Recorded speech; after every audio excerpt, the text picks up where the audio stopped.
중국이 싹 다 망쳤다. 1600조짜리 사우디 신도시 프로젝트가 완전히 무너지고 있었습니다. 2년을 끌며 추가 비용만 30%를 뜯어낸 중국. 늪에 빠진 사우디는 결국 한국에 구조 요청을 했고 그날 이후 중동의 모든 계약서가 바뀌기 시작했어요. 가격이 아니라 한국을 기준으로 쓰이기 시작한 겁니다. 도대체 무슨 일이 있었던 걸까요? 지금 즉시 공개합니다. 한국의 저력이 자랑스럽다고 생각하시는 분들은 구독과 좋아요 꾹 눌러주세요. 새벽 4시에 현장에 도착했습니다. 리야드 신도시 3구역이었어요. 차에서 내리니 모래바람이 얼굴을 때렸죠. 하지만 익숙했습니다. 저는 왕실 비전 2030 리스크 감찰관이었어요. 이런 새벽 점검이 제 일이었거든요. 경비원이 문을 열어줬습니다. 고개를 숙이며 인사했어요. 저는 아무 말 없이 안으로 들어갔습니다. 건물은 조용했어요. 아직 누구도 출근하지 않은 시간이었죠. 복도를 걸으면서 벽을 살펴봤습니다. 멀쩡해 보였어요. 균열 같은 건 없었습니다. 페인트도 깨끗했고 마감도 괜찮아 보였죠. 하지만 저는 벽을 믿지 않았습니다. 숫자를 믿었어요. 관제실로 갔습니다. 모니터를 켰어요. 품질 데이터가 화면에 떴습니다. 지난 3개월치 기록이었어요. 스크롤을 내리면서 하나씩 확인했습니다. 콘크리트 강도 수치가 먼저 눈에 들어왔어요. 설계 기준보다 낮았습니다. 조금이 아니었어요. 많이 낮았죠. 다음은 양생 시간이었습니다. 기준보다 짧았어요. 절반도 안 됐습니다. 방수 테스트 결과를 봤어요. 통과는 했지만 간신이었습니다. 저는 그 숫자들을 보면서 뭔가 이상하다고 느꼈어요. 하나하나는 아슬아슬하게 기준을 넘었지만 전체적으로 보면 패턴이 있었습니다. 모든 게 동시에 기준선 근처에 몰려 있었어요. 스프레드시트를 열었습니다. 데이터를 그래프로 만들었어요. 선이 그려지기 시작했습니다. 강도 수치가 빨간 선이었고 양생 시간이 파란 선이었어요. 방수 성능이 초록 선이었습니다. 새 선이 화면에 나타났어요. 저는 그걸 보는 순간 얼어붙었습니다. 새 선이 똑같은 패턴으로 움직이고 있었거든요. 동시에 떨어지고 동시에 올라갔어요. 마치 누가 일부러 조정한 것처럼요. 이건 자연스러운 변동이 아니었습니다. 설계된 거였어요. 저는 의자에 기대어 앉았습니다. 천장을 올려다봤어요. 형광등이 희미하게 깜빡이고 있었습니다. 머릿속이 복잡했어요. 이 패턴을 어디서 본 것 같았거든요. 언제였을까요? 기억을 더듬었습니다. 그러다가 떠올랐어요. 이라크였습니다. 비스마야 신도시요. 몇 년 전 일이었습니다. 저는 왕실 특사로 바그다드에 갔었어요. 전쟁 이후 재건 사업을 시찰하러요. 비스마야는 그중 하나였습니다. 만 가구가 사는 신도시였어요. 하지만 특별했습니다. 전쟁 중에 지어졌거든요. 폭격이 있었고 전투가 있었어요. 시공사들이 철수했습니다. 대부분이요. 유럽 업체들은 먼저 나갔어요. 중국 업체들도 떠났습니다. 하지만 한 나라만 남았어요. 한국이었습니다. 저는 그때 현장을 직접 봤습니다. 비스마야 아파트 단지였어요. 건물들이 서 있었습니다. 멀쩡하게요. 전쟁이 끝난 지 2년이 지났는데도 균열이 없었어요. 누수도 없었습니다. 주민들이 살고 있었죠. 아이들이 뛰어놀고 있었어요. 저는 놀랐습니다. 전쟁 중에 지은 건물이 이렇게 튼튼할 수 있나 싶었거든요. 이라크 담당자를 만났었습니다. 그가 설명해줬어요. 한국팀은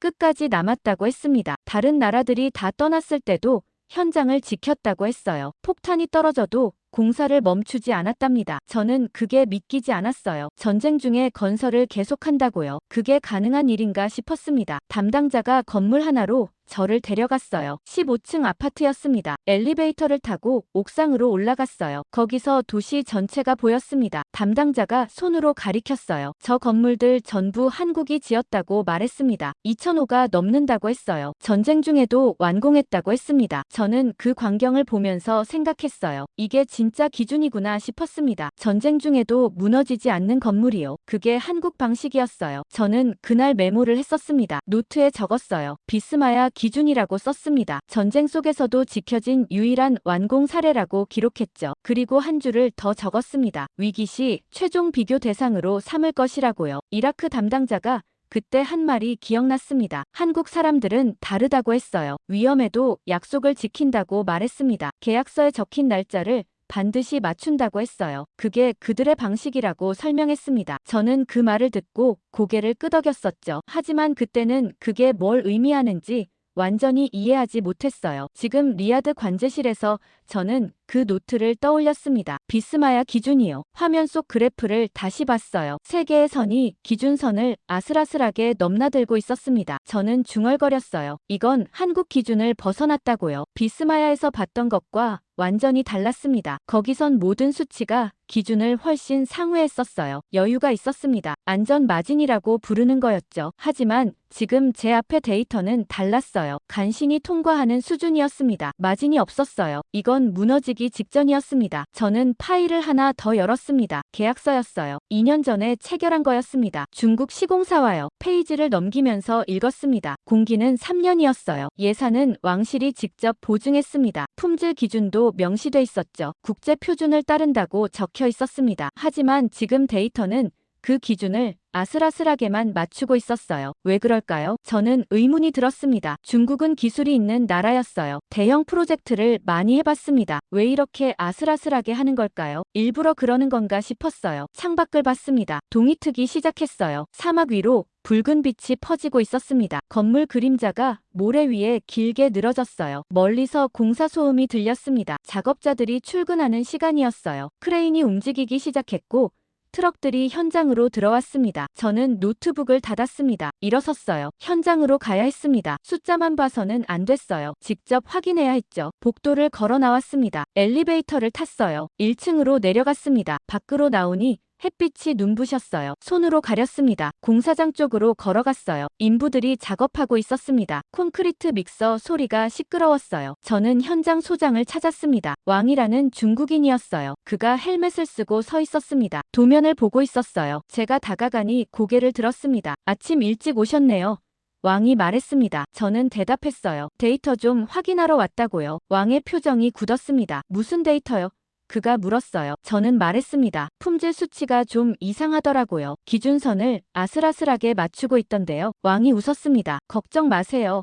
그가 말했어요. 다 기준 아닙니다. 문제 없어요. 저는 고개를 끄덕였어요. 하지만 속으로는 확신하고 있었습니다. 이건 기준이 아니라고요. 이건 한국 기준을 벗어난 거라고요. 비스마야에서 봤던 그 여유가 여기엔 없었어요. 벽은 아직 서 있었지만 숫자는 이미 무너지고 있었습니다. 왕과 헤어진 후 사무실로 돌아왔습니다. 책상에 앉았어요. 커피를 한 잔 마셨습니다. 쓴맛이 입안에 퍼졌죠. 창밖을 봤습니다. 리야드 시내가 보였어요. 고층 빌딩들이 솟아 있었습니다. 하지만 저는 그 풍경을 보지 못했어요. 2년 전이 떠올랐거든요. 우리가 결정을 내렸던 그때요. 회의실이었습니다. 왕실 개발위원회였어요. 장관들이 모여 있었습니다. 테이블 위에 2개의 제안서가 놓여 있었죠. 하나는 한국 업체였고 하나는 중국 업체였습니다. 저도 그 자리에 있었어요. 비전 2030 프로젝트 담당자로요. 장관이 먼저 말했습니다. 우리는 시간이 없다고 했어요. 그 말이 회의를 시작했습니다. 저는 그 말의 무게를 알고 있었어요. 정말로 시간이 없었거든요. 통계를 봤습니다. 사우디 청년 인구가 폭증하고 있었어요. 20대가 전체 인구의 절반이었습니다. 그들이 성인이 되고 있었어요. 결혼을 하려고 했습니다. 하지만 집이 없었어요. 주택 공급이 수요를 따라가지 못했습니다. 결혼율이 떨어지고 있었어요. 청년들이 불만을 표출하기 시작했습니다. SNS에 글이 올라왔어요. 왕실을 비판하는 내용도 있었습니다. 정치적으로 위험한 상황이었죠. 왕세자가 비전 2030을 발표했습니다. 신도시 건설이 핵심이었어요. 100만 가구를 짓겠다고 약속했습니다. 기한도 정했어요. 5년 안에요. 그게 2년 전이었습니다. 이제 3년밖에 안 남았어요. 장관이 한국 제안서를 펼쳤습니다. 읽기 시작했어요. 공기는 4년이었습니다. 품질 기준은 높았어요. 기술 이전도 포함돼 있었습니다. 현지 인력 교육 프로그램도 있었어요. 장기적으로는 좋은 제안이었습니다. 하지만 문제가 있었어요. 느렸습니다. 4년이요. 우리한테는 3년밖에 없었어요. 재무장관이 말했습니다. 한국은 검증됐다고 했어요. 비스마야 사례를 언급했습니다. 전쟁 중에도 완공했다고 상기시켰어요. 품질도 확실하다고 강조했습니다. 저는 고개를 끄덕였습니다. 맞는 말이었거든요. 저도 비스마야를 봤었어요. 한국 방식을 알고 있었습니다. 하지만 장관이 말을 이었습니다. 그런데 4년은 너무 길다고 했어요. 우리는 3년 안에 결과를 내야 한다고 강조했습니다. 정치적 압박이 크다고 설명했어요. 다음은 중국 제안서였습니다. 장관이 펼쳤어요. 읽기 시작했습니다. 공기는 2년 반이었어요. 우리 기한 안에 들어왔습니다. 가격도 낮았어요. 한국보다 20% 쌌습니다. 대규모 인력 투입을 약속했어요. 2,000명을 보내겠다고 했습니다. 빠른 착공도 보장했어요. 계약 후 한 달 안에 시작하겠다고 적혀 있었습니다. 개발장관이 말했습니다. 중국이 현실적이라고 했어요. 우리 일정에 맞는다고 강조했습니다. 가격도 합리적이라고 덧붙였습니다. 회의실에 침묵이 흘렀어요. 다들 생각하고 있었습니다. 저도 고민했어요. 머릿속으로 계산했습니다. 한국은 느리지만 확실했어요. 중국은 빠르지만 불확실했습니다. 하지만 우리한테 선택권이 있었을까요? 시간이라는 게 우리를 조였습니다. 재무장관이 다시 말했습니다. 한국을 택하면 어떻게 되냐고 물었어요. 공기가 1년 초과한다고 지적했습니다. 왕세자 약속을 못 지키는 거라고 했어요. 정치적 타격이 크다고 경고했습니다. 저는 그 말을 듣고 고개를 떨궜어요. 맞았거든요. 약속을 지키지 못하면 왕실 신뢰가 무너졌습니다. 청년들이 더 불만을 가질 거였어요. SNS가 들끓을 거였습니다. 정치적으로 감당할 수 없었어요. 개발장관이 결론을 내렸습니다. 중국으로 가자고 제안했어요. 일정을 맞출 수 있다고 했습니다. 품질도 국제 기준을 따른다고 계약서에 명시하면 된다고 말했어요. 다들 동의하기 시작했습니다. 고개를 끄덕였어요. 중국이 맞다는 분위기였습니다. 저는 입을 열었습니다. 잠깐만요. 제가 말했어요. 비스마야 기준은 어떻게 되는 겁니까? 우리가 확인한 유일한 사례인데요. 재무장관이 대답했습니다. 물론 그건 좋은 사례죠.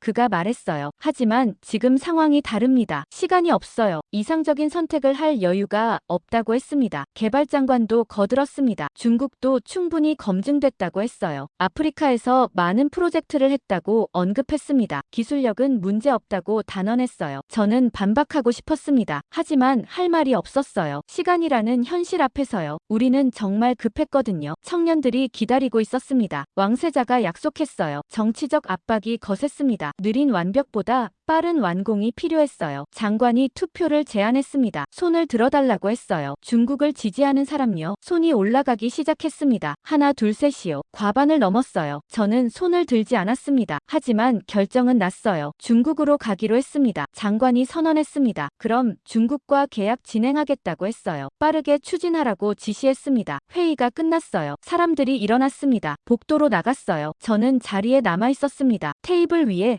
한국 제안서가 놓여 있었어요. 아무도 다시 보지 않았습니다. 저는 그걸 집어들었습니다. 펼쳐봤어요. 비스마야 프로젝트 레퍼런스가 적혀 있었습니다. 사진도 첨부돼 있었어요. 전쟁 중에 지은 건물들이었습니다. 멀쩡하게 서 있었죠. 저는 그 사진을 보면서 생각했습니다. 우리가 뭘 버리는 건지 알고 있다고요. 기준을 버리는 거였어요. 확실함을 포기하는 거였습니다. 하지만 선택의 여지가 없었습니다. 속도가 필요했어요. 그게 전부였습니다. 제안서를 덮었습니다. 서랍에 넣었어요. 깊숙이요. 다시 볼 일이 없을 거라고 생각했습니다. 지금 사무실 책상에 앉아서 저는 그 순간을 떠올렸습니다. 2년 전 그날을요. 우리가 한국을 버렸던 그 회의를요. 서랍을 열었습니다. 한국 제안서가 거기 있었어요. 여전히요. 꺼내서 펼쳤습니다. 먼지가 날렸어요. 2년 동안 아무도 안 본 거였습니다. 비스마야 사진을 다시 봤어요. 건물들이 그대로였습니다. 변하지 않았어요. 하지만 우리는 변했습니다. 그때 우리는 속도를 택했어요. 기준을 알면서도요. 비스마야를 알면서도요. 한국 방식을 확인했으면서도요. 그냥 시간이 없었습니다. 그게 이유였어요. 유일한 이유였습니다. 그리고 지금 그 선택이 우리를 여기로 데려왔습니다. 품질 데이터가 무너지는 관제실로요. 기준선을 아슬아슬하게 맴도는 그래프 앞으로요. 벽은 아직 서 있지만 숫자는 경고하는 현장으로요. 저는 제안서를 덮었습니다. 다시 서랍에 넣지 않았어요. 책상 위에 뒀습니다. 이제 필요할 것 같았거든요. 그때 우리가 버린 선택지가요. 속도가 우리를 낭떠러지로 몰고 있었습니다. 저는 중국 계약서를 다시 꺼냈습니다. 두꺼운 파일이었어요. 100페이지가 넘었습니다. 처음 서명할 때는 대충 읽었었죠. 법무팀이 검토했다고 했으니까요. 문제없다고 보고받았습니다. 하지만 지금은 달랐어요. 한 줄씩 읽기 시작했습니다. 천천히 첫 페이지는 프로젝트 개요였습니다. 리야드 신도시 3구역 건설이라고 적혀 있었어요. 총 5천 가구였습니다. 공기는 2년 반이었죠. 계약 금액도 나와 있었습니다. 한국 제안보다 20% 낮았어요. 그때는 이게 장점이라고 생각했습니다. 페이지를 넘겼습니다. 시공 상세 조건이 나왔어요. 콘크리트 양생 기간이 적혀 있었습니다. 21일이었어요. 저는 멈췄습니다. 21일이라고요. 한국 제안서를 펼쳤습니다. 비교해봤어요. 한국은 28일이었습니다. 일주일 차이였죠. 왜 중국은 더 짧을까요? 기술이 더 좋은 건가 싶었습니다. 아니면 다른 이유가 있는 걸까요? 계속 읽었습니다. 철근 백은 간격이 나왔어요. 중국 제안은 20cm였습니다. 한국 제안을 봤어요. 15cm였습니다. 또 차이가 있었어요. 더 넓은 간격이었습니다. 철근이 적게 들어간다는 뜻이었죠. 방수 시공 기준도 달랐습니다. 중국은 2중 방수였어요. 한국은 3중 방수였습니다. 또 차이였습니다. 저는 패턴을 발견하기 시작했어요. 모든 항목에서 중국이 최소 기준만 맞추고 있었습니다. 국제 표준은 통과했어요. 하지만 여유가 없었습니다. 한국은 기준을 넘어서 시공했는데 중국은 기준선에만 걸쳐 있었어요. 그래서 가격이 낮았던 겁니다. 필수 공정을 축소했으니까요. 더 읽었습니다. 공정표가 나왔어요. 단계별 일정이 적혀 있었습니다. 기초공사 3개월, 골조공사 6개월, 마감 공사 9개월이었어요. 빠듯했습니다. 여유 일정이 없었어요. 날씨 변수도 고려 안 됐습니다. 사막에서 모래바람이 자주 불었는데 그건 계산에 없었어요. 그 다음 페이지에서 중요한 조항을 발견했습니다. 공기 연장 조건이었어요. 자세히 읽었습니다. 불가항력 사유 발생 시 공기 자동 연장이라고 적혀 있었습니다. 불가항력의 정의가 나와 있었어요. 자연재해, 전쟁, 정부 규제 변경 같은 거였습니다. 하지만 애매했어요. 해석의 여지가 많았습니다. 그리고 핵심 문장이 있었습니다. 공기 연장 시 추가 비용은 발주처 부담이라고 적혀 있었어요. 저는 그 문장을 여러 번 읽었습니다. 뭔가 이상했거든요. 공기가 늘어나면 중국이 손해 아닌가요? 인건비가 더 들어가잖아요. 근데 왜 추가 비용을 우리가 내야 하죠? 계속 읽었습니다. 답이 나왔어요. 추가 비용 항목이 나열돼 있었습니다. 현장 관리비,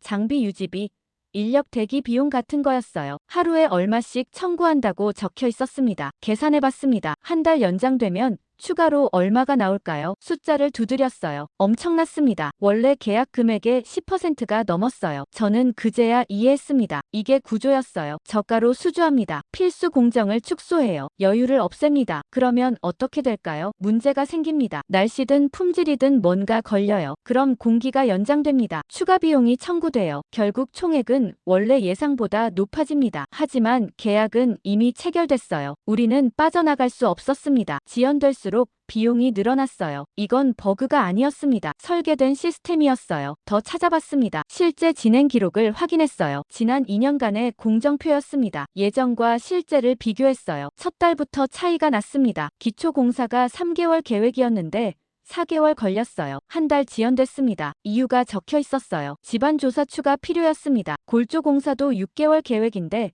8개월 걸렸어요. 2달 지연이었죠. 이유는 자재 품질 재검사였습니다. 마감 공사는 아직 진행 중이었어요. 9개월 계획인데 벌써 10개월째였습니다. 끝날 기미가 안 보였어요. 모든 단계에서 지연됐습니다. 그리고 매번 추가 비용이 청구됐어요. 청구서 파일을 열었습니다. 지난 2년간 받은 거였어요. 한 장씩 확인했습니다. 첫 번째 추가 청구는 기초 공사 때였어요. 집안 보강 비용이라고 적혀 있었습니다. 두 번째는 골조 공사 때였죠. 자재 재검사 비용이었어요. 세 번째, 네 번째, 다섯 번째가 계속 있었습니다. 합계를 계산했어요. 원래 계약 금액의 30%가 추가됐습니다. 한국 제안보다 비싸졌어요. 저는 의자에 기대어 앉았습니다. 머리가 아팠어요. 우리가 속은 겁니다. 싼 게 비지떡이었어요. 아니, 처음부터 비지떡을 팔려고 싼 가격을 부른 거였습니다. 계약서를 다시 봤습니다. 이제 다르게 읽혔어요. 이건 건설 계약이 아니었습니다. 지연 판매 계약이었어요. 공사를 파는 게 아니라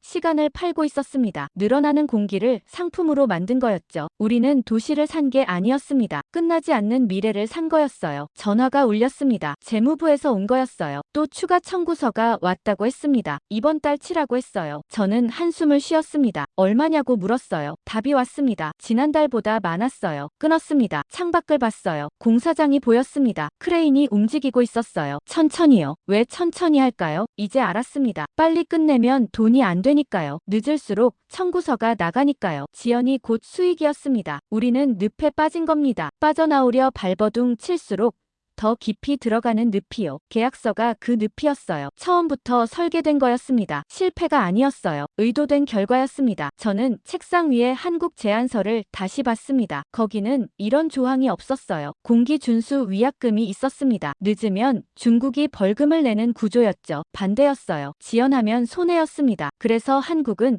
끝까지 지켰던 겁니다. 비스마야에서도요. 우리는 그걸 알고도 중국을 택했습니다. 빠르다고 했으니까요. 싸다고 했으니까요. 하지만 빠른 건 계약뿐이었어요. 싼 건 첫 청구서뿐이었습니다. 그 다음부터는 끝없는 추가 비용이었죠. 저는 계약서를 덮었습니다. 이제 이해했어요. 중국이 우리한테 판 게 뭔지요. 도시가 아니었습니다. 지연되는 시간이었어요. 끝나지 않는 공사였습니다. 그리고 우리는 그걸 샀습니다. 기꺼이요. 그런데 이틀 후 모든 게 바뀌었습니다. 아침에 출근했어요. 평소처럼요. 사무실 문을 열고 들어갔습니다. 직원들이 웅성거리고 있었어요. 뭔가 있구나 싶었습니다. 제 책상으로 가는데 부장이 달려왔어요. 표정이 심각했습니다. 보셨습니까? 그가 물었어요. 뭐요? 제가 되물었습니다. SNS요.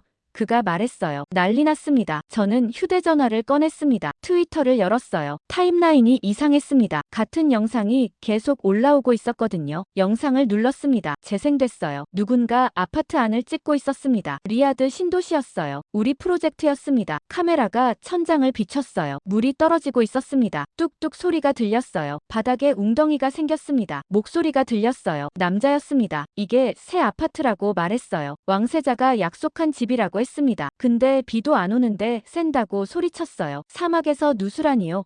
그가 비웃었습니다. 영상이 끝났어요. 조회수를 봤습니다. 10만이 넘었어요. 몇 시간 만에요. 댓글을 읽었습니다. 수백 개가 달려 있었어요. 다들 화가 나 있었습니다. 이게 비전 2032냐고 썼어요. 왕실은 뭐 하냐고 물었습니다. 세금 낭비라고 비난했어요. 더 심한 댓글도 있었습니다. 왕세자 미래도 샌다고 적은 거였어요. 저는 그 문장을 보고 얼어붙었습니다. 이건 단순 불만이 아니었어요. 정치 공격이었습니다. 다른 영상도 올라오기 시작했어요. 벽에 금이 간 사진이었습니다. 문이 안 닫힌다는 영상도 있었어요. 화장실 타일이 떨어졌다는 글도 보였습니다. 하나둘이 아니었어요. 수십 개가 쏟아졌습니다. 부장이 말했습니다. 통제가 안 됩니다. 그가 말했어요. 너무 빨리 퍼지고 있어요. SNS뿐 아니라 단체 채팅방에도 돌고 있습니다. 저는 고개를 끄덕였습니다. 예상했어야 했어요. 품질 데이터가 경고했었잖아요. 벽이 멀쩡해 보여도 숫자는 무너지고 있었습니다. 이제 실제로 터진 겁니다. 전화가 울렸어요. 왕실 비서실이었습니다. 긴급 소집이라고 했어요. 1시간 안에 오라고 지시했습니다. 저는 재킷을 챙겼어요. 차를 몰고 왕궁으로 갔습니다. 경비가 삼엄했어요. 평소보다 많았습니다. 회의실로 안내받았어요. 장관들이 이미 와 있었습니다. 표정들이 굳어 있었어요. 자리에 앉았습니다. 왕세자 대리인이 들어왔어요. 그가 테이블을 쳤습니다. 이게 뭡니까?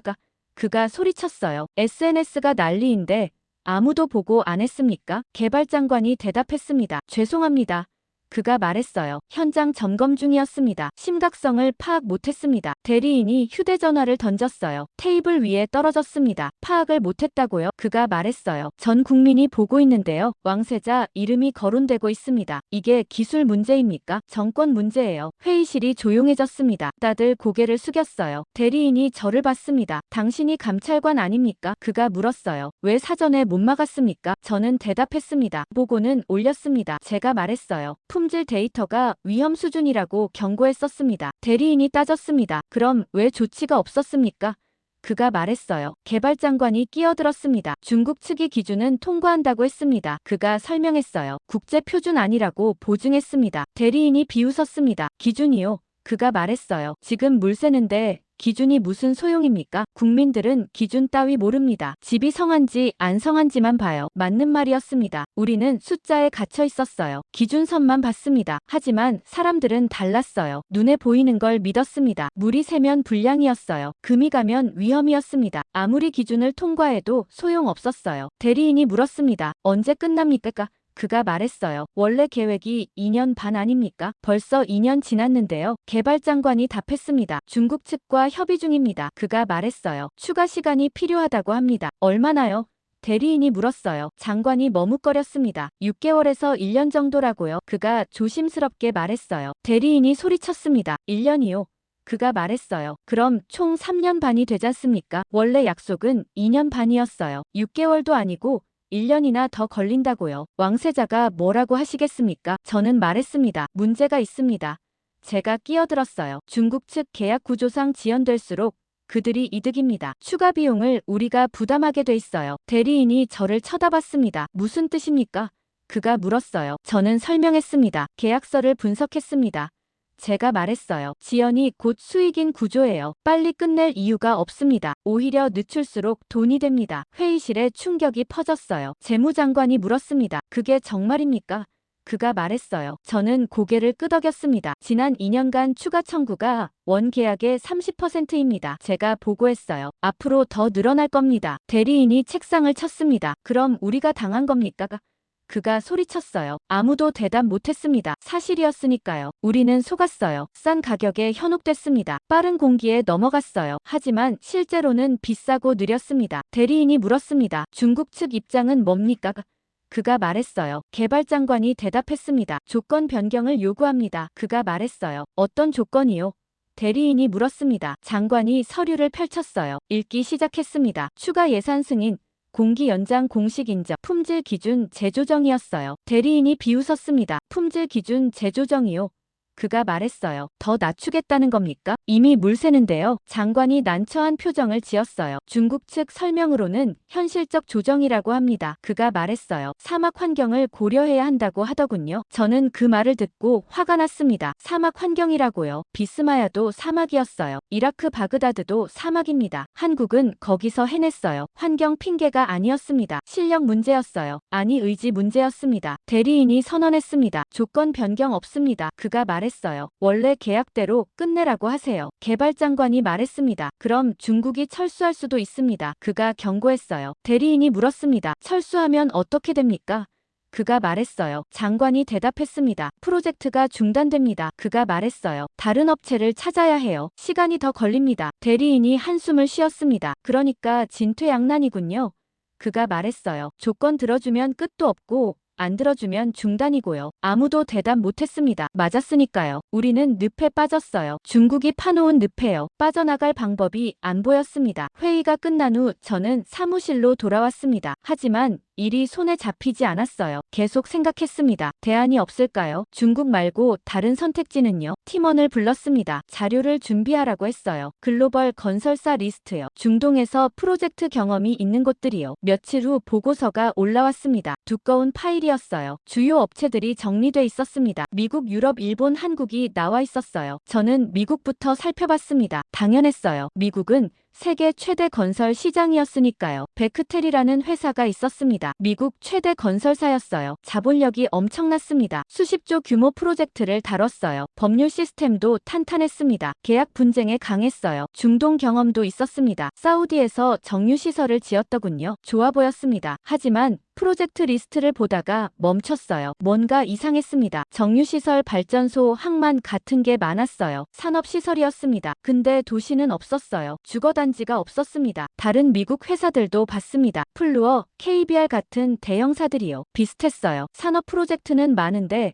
도시 건설은 없었습니다. 왜 그럴까요? 이유를 찾아봤습니다. 보고서에 설명이 있었어요. 미국 건설사들은 리스크 관리에 민감하다고 했습니다. 수익성이 명확한 프로젝트를 선호한다고 했어요. 도시 건설은 변수가 많았습니다. 주민 민원 인프라 연계 장기하자, 책임 같은 거요. 그래서 안 한다는 겁니다. 할 수 있는데 안 하는 거였어요. 저는 고개를 저었습니다. 우리한테 필요한 건 할 수 있다는 회사가 아니었어요. 실제로 해본 회사였습니다. 경험이 있어야 했어요. 미국은 경험이 없었습니다. 다음은 유럽이었습니다. 독일, 프랑스, 영국 회사들이 나열돼 있었어요. 기술력은 확실했습니다. 품질 관리 시스템이 체계적이었어요. 설계 능력도 뛰어났습니다. 중동 프로젝트도 많았어요. 아랍에미레이트에서 일한 회사들이 있었습니다. 저는 기대를 했습니다. 유럽이라면 괜찮지 않을까 싶었어요. 하지만 문제가 있었습니다. 완공률이었어요. 시작한 프로젝트와 끝낸 프로젝트를 비교해봤습니다. 차이가 났어요. 시작은 많은데 완공은 적었습니다. 중간에 철수한 게 많았어요. 왜 철수했을까요? 사유를 확인했습니다. 안보 위협 정치 불안 분쟁 발생 같은 이유였어요. 리비아 프로젝트가 있었습니다. 독일 회사가 신도시를 짓고 있었어요. 근데 내전이 터졌습니다. 회사는 즉시 철수했어요. 인력을 전부 빼냈습니다. 프로젝트는 중단됐어요. 지금도 미완성입니다. 시리아 프로젝트도 있었습니다. 프랑스 컨소시엄이었어요. 주거 단지를 짓고 있었습니다. 전쟁이 시작됐어요. 역시 철수했습니다. 현장을 버렸어요. 예멘도 마찬가지였습니다. 영국 회사가 일하다가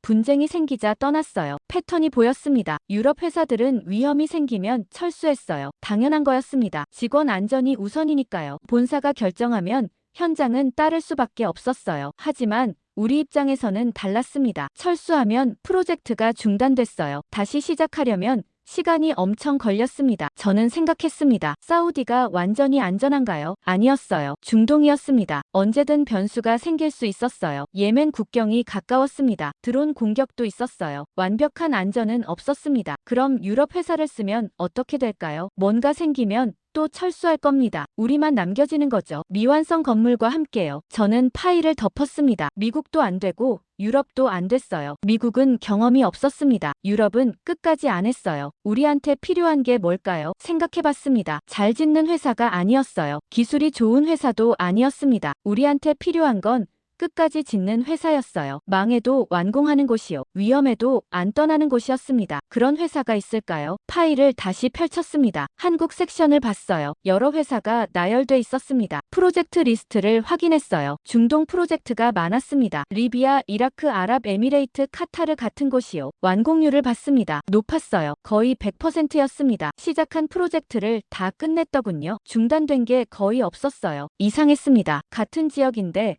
왜 한국만 끝냈을까요? 유럽은 철수했던 곳에서요. 리비아 프로젝트를 자세히 봤습니다. 한국 회사가 일하고 있었어요. 내전이 터졌습니다. 유럽 회사들은 떠났어요. 근데 한국은 남았습니다. 대사관이 철수 권고를 했대요. 본사도 귀국 명령을 내렸다고 했습니다. 근데 현장팀이 거부했어요. 완공하고 가겠다고 했답니다. 결국 끝냈습니다. 내전 중에요. 이라크도 마찬가지였습니다. 비스마야 프로젝트요. 제가 직접 본 거였어요. 전쟁 중에도 한국은 현장을 지켰습니다. 폭탄이 떨어져도 공사를 멈추지 않았어요. 왜 그랬을까요? 보고서에 인터뷰가 있었습니다. 한국 현장 소장이 한 말이었어요. 우리는 약속을 지킵니다. 그가 말했더군요. 계약서에 날짜가 적혀 있으면 그날 끝냅니다. 전쟁이든 뭐든 상관없어요. 그게 우리 방식입니다. 저는 그 문장을 여러 번 읽었습니다. 약속을 지킨다고요. 그게 방식이라고요. 단순했지만 강력했어요. 다른 나라들은 조건부였습니다. 안전하면 하고 위험하면 안 하고요. 수익 나면 하고 손해보면 안 하고요. 합리적이었어요. 하지만 우리한테는 안 맞았습니다. 우리는 조건부 완공이 필요 없었어요. 무조건 완공이 필요했습니다. 어떤 상황에서도 끝내는 회사요. 그게 한국이었습니다. 저는 파일을 정리했습니다. 결론이 났어요. 미국은 할 수 있지만 안 했습니다. 유럽은 잘하지만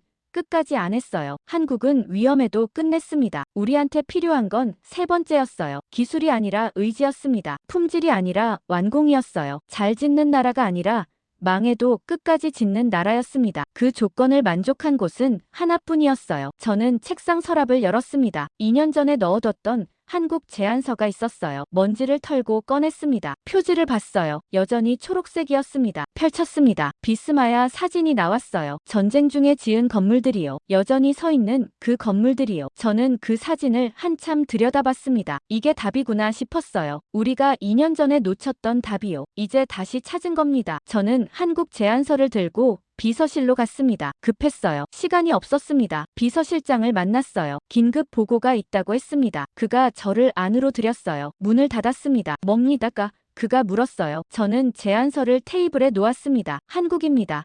제가 말했어요. 비서실장이 눈살을 찌푸렸습니다. 한국이라고요? 그가 말했어요. 2년 전에 거절한 곳 아닙니까? 저는 고개를 끄덕였습니다. 맞습니다. 제가 인정했어요. 하지만 지금 상황이 다릅니다. 그가 물었습니다. 뭐가 다릅니까? 그가 말했어요. 저는 대답했습니다. 정치적 위기입니다.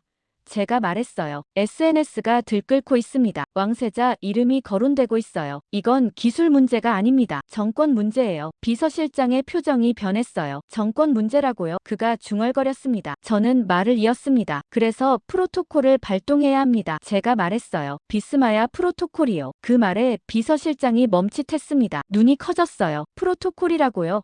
그가 물었습니다. 저는 고개를 끄덕였습니다. 기억하십니까? 제가 말했어요. 비스마야 이후에 만들어진 원칙이요. 비서실장이 천천히 고개를 끄덕였어요. 기억하더군요. 모두가 기억하고 있었습니다. 공식 문서는 아니었어요. 회의록에도 안 남았습니다. 하지만 왕실 내부에서는 알고 있었어요. 비공식 원칙이요. 몇 년 전 비스마야 시찰 이후 만들어진 거였습니다. 제가 보고서를 올렸었어요. 한국 방식이 검증됐다고 적었습니다. 전쟁 중에도 완공한 유일 사례라고 강조했어요. 그때 왕실 고위층이 모였습니다. 있었습니다. 비공개 회의였어요. 저도 참석했었죠. 당시 왕세자 보좌관이 말했었습니다. 이걸 기록으로 남기자고 했어요. 하지만 다른 방식으로요. 공식 문서 말고 원칙으로요. 재무장관이 물었었습니다. 무슨 원칙이냐고요. 보좌관이 설명했습니다. 정치적 위기가 올 때 최종 비교 대상으로 삼자고 했어요. 한국 기준을요. 비스마야가 그 증거라고 했습니다. 개발장관이 반대했었어요. 너무 구체적이라고 했습니다. 한 나라를 콕 집어서 원칙으로 만드는 건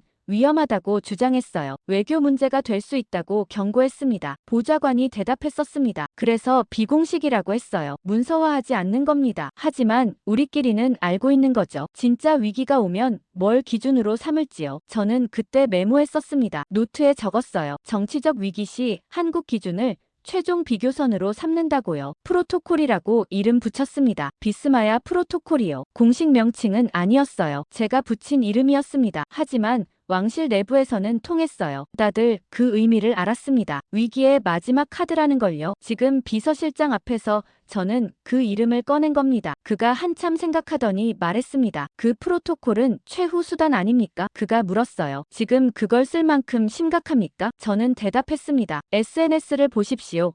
제가 말했어요. 왕세자 미래가 샌다는 댓글이 수만 개입니다. 이건 건물 하나 문제가 아니에요. 비전 2030 전체가 흔들리고 있습니다. 정권 신뢰도 문제예요. 비서실장이 창밖을 봤습니다. 한참 침묵했어요. 그리고 천천히 말했습니다. 프로토콜을 쓰면 중국과 관계가 틀어집니다. 그가 말했어요. 무역도 투자도 영향받을 겁니다. 저는 반박했습니다. 이대로 가도 틀어집니다. 제가 말했어요. 프로젝트가 실패하면 중국 이미지도 추락해요. 그들도 원하지 않을 겁니다. 차라리 지금 정리하는 게 서로한테 낫습니다. 비서실장이 물었습니다. 한국이 받아줄까요?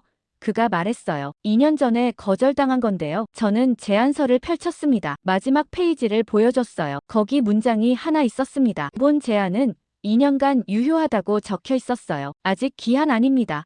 제가 말했어요. 법적으로 유효해요. 물론 그들이 수락할지는 모릅니다. 하지만 시도는 해봐야 합니다. 비서실장이 한숨을 쉬었습니다. 그리고 결심한 듯 말했습니다. 왕세자께 보고하겠습니다. 그가 말했어요. 프로토콜 발동건으로요. 사흘 후 답이 왔습니다. 승인됐어요. 왕세자가 직접 결제했습니다. 문서에 한 줄이 적혀 있었어요. 비스마야 프로토콜 발동을 승인한다고요. 저는 그 문서를 받아들고 생각했습니다. 이건 새로운 선택이 아니었어요. 우리가 몇 년 전부터 준비해둔 거였습니다. 비스마야를 보고 온 그날부터요. 언젠가 쓸 거라고 예상했었어요. 진짜 위기가 오면요. 그 위기가 지금 온 겁니다. 우리는 카드를 여러 개 갖고 있었습니다. 중국, 미국, 유럽, 한국이요. 하나씩 써봤어요. 중국을 먼저 썼습니다. 빠르고 싸다고 해서요. 실패했어요. 늪에 빠졌습니다. 미국을 검토했습니다. 자본은 많지만 경험이 없었어요. 도시를 통째로 완공한 적이 없었습니다. 유럽도 봤습니다. 기술은 좋지만 위험하면 떠났어요. 끝까지 안 했습니다. 이제 마지막 카드가 남았어요. 한국이요. 우리가 가장 마지막까지 숨겨뒀던 카드였습니다. 왜 마지막이었을까요? 가장 약해서가 아니었어요. 오히려 반대였습니다. 가장 확실했기 때문이에요. 프로토콜로 만들어둘 만큼 검증된 선택지였습니다. 그래서 아껴뒀던 겁니다. 진짜 위기를 위해서요. 지금 그 진짜 위기가 왔어요. SNS가 불타고 있었습니다. 왕실 신뢰가 흔들리고 있었어요. 정권이 위험했습니다. 더 이상 미룰 수 없었어요. 마지막 카드를 꺼낼 때였습니다. 저는 한국 제안서를 챙겼습니다. 전화를 들었어요. 한국 대사관 번호를 눌렀습니다. 신호음이 울렸어요. 누군가 받았습니다. 여보세요. 목소리가 들렸어요. 저는 침착하게 말했습니다. 사우디 왕실 비전 2030 감찰관입니다. 제가 말했어요. 비스마야 프로토콜 건으로 연락드립니다. 일주일 후 한국팀이 도착했습니다. 리야드 공항이었어요. 제가 직접 마중 나갔습니다. 게이트에서 사람들이 나오기 시작했어요. 한국 사람들이었습니다. 헬멧을 든 사람들이 보였어요. 작업복 차림이었습니다. 공항에 오자마자 현장 복장이더군요. 앞에 한 사람이 걸어왔습니다. 40대쯤 됐어요. 키가 크고 어깨가 넓었습니다. 선글라스를 끼고 있었어요. 정우진입니까? 제가 물었습니다. 그가 고개를 끄덕였어요. 선글라스를 벗었습니다. 눈빛이 날카로웠어요. 악수를 청했습니다. 저는 손을 내밀었어요. 그의 악수가 강했습니다. 환영합니다. 제가 말했어요. 그가 짧게 대답했습니다. 현장부터 봅시다. 그가 말했어요. 저는 놀랐습니다. 호텔은요.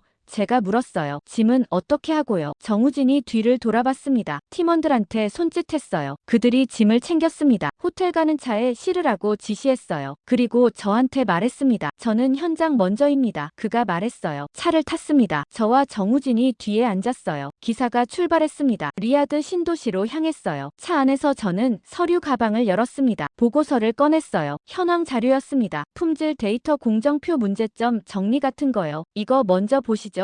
제가 건넸습니다. 정우진이 손을 저었어요. 아니요. 그가 말했습니다. 저는 눈으로 먼저 봅니다. 종이는 나중이에요. 저는 가방을 닫았습니다. 이상한 사람이라고 생각했어요. 보통은 자료부터 보잖아요. 근데 이 사람은 달랐습니다. 현장이 먼저였어요. 30분 후 도착했습니다. 정우진이 차에서 내렸어요. 헬멧을 썼습니다. 현장을 둘러봤어요. 천천히요. 아무 말이 없었습니다. 그냥 걸었어요. 건물 사이를 지나갔습니다. 멈춰 섰습니다. 벽 앞에서요. 손을 뻗었어요. 벽을 만졌습니다. 표면을 쓰다듬었어요. 그리고 주먹으로 두드렸습니다. 톡톡 소리가 났어요. 귀를 가까이 댔습니다. 소리를 들었어요. 표정이 굳었습니다. 다른 벽으로 갔습니다. 똑같이 했어요. 두드리고 들었습니다. 여러 군데를 반복했어요. 저는 그 모습을 보면서 기다렸습니다. 뭘 하는 건지 몰랐어요. 정우진이 중얼거렸습니다. 속이 비었네. 그가 말했어요. 뭐가요? 제가 물었습니다. 벽이요. 그가 대답했습니다. 콘크리트 속이 비어있어요. 양생이 덜 됐습니다. 저는 놀랐습니다. 두드리기만 하고 어떻게 아냐고요. 정우진이 설명했습니다. 소리가 다릅니다. 그가 말했어요. 제대로 된 벽은 둔탁해요. 이건 경쾌합니다. 속이 빈 증거죠. 다음은 기둥이었습니다. 정우진이 다가갔어요. 철근이 보이는 부분이었습니다. 손으로 만졌어요. 녹이 슬어 있었습니다. 정우진이 고개를 저었습니다. 방청 처리를 안 했네요. 그가 말했어요. 이러면 부식됩니다. 몇 년 못 가요. 현장 사무실로 갔습니다. 중국 팀이 있었어요. 왕 소장이 정우진을 봤습니다. 누구십니까? 왕이 물었어요. 저는 소개했습니다. 한국 기술 총괄입니다. 제가 말했어요. 왕의 표정이 변했습니다. 한국이라고요? 그가 말했어요. 여긴 우리 현장인데요. 정우진이 대답했습니다. 이제 아니에요. 그가 말했어요. 계약 조건이 변경됐습니다. 왕이 항의했습니다. 우리한테 통보도 없이요. 그가 말했어요. 정우진이 무시했습니다. 테이블로 갔어요. 도면이 펼쳐져 있었습니다. 집어들었어요. 쭉 봤습니다. 그리고 찢었어요. 왕이 소리쳤습니다. 뭐 하는 겁니까?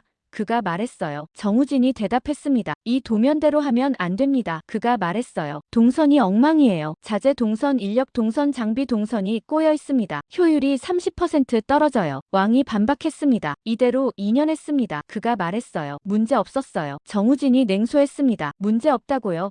그가 말했어요. 그래서 2년째 안 끝나는 거 아닙니까? 왕이 할 말을 잃었어요. 정우진은 새 종이를 꺼냈습니다. 펜을 들었어요. 그리기 시작했습니다. 빠르게 선을 그었어요. 새 동선이 나타났습니다. 이렇게 바꿉니다. 그가 선언했어요. 자재는 북쪽에서 들어옵니다. 장비는 남쪽이에요. 인력은 동쪽으로 배치합니다. 겹치지 않게요. 왕이 따졌습니다. 함부로 바꾸면 혼란스럽습니다. 그가 말했어요. 정우진이 대답했습니다. 지금이 더 혼란스럽습니다. 그가 말했어요. 제대로 된 혼란으로 바꾸는 겁니다. 다음은 배합표였습니다. 콘크리트 배합 비율이 적힌 문서요. 정우진이 그것도 집어들었어요. 보더니 찢었습니다. 왕이 또 소리쳤어요. 이건 승인받은 겁니다. 그가 말했어요. 국제 기준 맞아요. 정우진이 웃었습니다. 기준 맞는다고 좋은 게 아닙니다. 그가 말했어요. 기준은 최소예요. 우리는 최선을 합니다. 새 배합표를 작성했어요. 시멘트 비율을 높였습니다. 양생 시간도 늘렸어요. 왕이 항의했습니다. 비용이 올라갑니다. 그가 말했어요.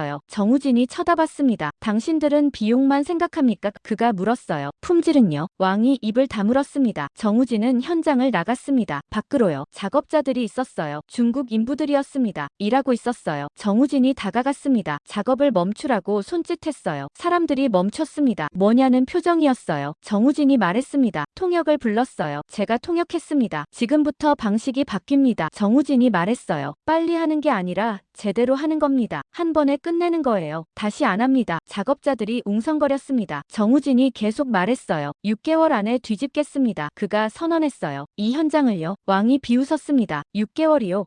그가 말했어요. 우리도 2년 걸렸는데요. 당신들이 6개월에요. 불가능합니다. 정우진이 그를 봤습니다. 눈빛이 차가웠어요. 가능합니다. 그가 말했어요. 우린 전쟁 중에도 그랬으니까요. 그 말에 현장이 조용해졌습니다. 왕이 말문이 막혔어요. 저도 숨이 멎었습니다. 전쟁 중에도 그랬다고요. 비스마야를 말하는 거였어요. 정우진이 말을 이었습니다. 이라크 비스마야 아십니까? 그가 물었어요. 폭탄 떨어지는데도 우린 완공했습니다. 여긴 폭탄도 없어요. 왕실 지원도 있습니다. 6개월이면 충분합니다. 왕이 뒤로 물러섰습니다. 정우진은 작업자들을 다시 봤어요. 오늘부터 제 지시를 따릅니다. 그가 말했어요. 질문 있으면 저한테 오세요. 중간 보고 필요 없습니다. 바로 실행합니다. 작업자들이 고개를 끄덕였어요. 정우진이 현장을 점령한 겁니다. 말이 아니라 행동으로요. 보고서가 아니라 벽으로요. 이론이 아니라 두드림으로요. 그는 온몸으로 현장을 장악했습니다. 정우진이 현장을 장악한 지 사흘째 되던 날이었습니다. 저는 사무실에서 보고서를 정리하고 있었어요. 정우진 팀의 초기 점검 결과였습니다. 파일로 정리돼 있었어요. 하자 목록 품질 데이터 개선 계획 같은 거였죠. 중요한 자료였습니다. 왕실에 보고할 거였어요. 컴퓨터를 켰습니다. 폴더를 열었어요. 파일들이 있어야 했습니다. 근데 이상했어요. 폴더가 비어 있었습니다. 저는 당황했어요. 분명 어제 저장했었거든요. 다시 확인했습니다. 휴지통을 뒤졌어요. 없었습니다. 검색을 했습니다. 파일명을 쳤어요. 결과가 안 나왔습니다. 사라진 겁니다. 백업을 확인했습니다. 서버에 자동 저장되게 해뒀었거든요. 서버 폴더를 열었어요. 거기도 없었습니다. 이상했습니다. 자동 백업이 안 될 리 없었어요. 누가 지운 거였습니다. IT팀에 전화했습니다. 로그를 확인해달라고 했어요. 누가 제 폴더에 접근했는지요. 30분 후 답이 왔습니다. 어젯밤 11시에 접근 기록이 있다고 했어요. 누구냐고 물었습니다. 내부 IP라고 했어요. 사무실 컴퓨터에서요. 누구 컴퓨터냐고 물었습니다. IT 담당자가 조심스럽게 대답했어요. 재무부 파룩 과장입니다. 그가 말했습니다. 저는 멈칫했습니다. 파룩이라고요. 같은 부서 사람이었어요. 왜 그 사람이 제 파일에 접근했을까요? 파룩 사무실로 갔습니다. 노크했어요. 들어가도 되냐고 물었습니다. 들어오라는 대답이 들렸어요. 문을 열고 들어갔습니다. 파룩이 책상에 앉아 있었어요. 웃으면서 저를 봤습니다. 무슨 일이냐고 물었어요. 저는 직접적으로 물었습니다. 어젯밤 제 폴더 열었습니까?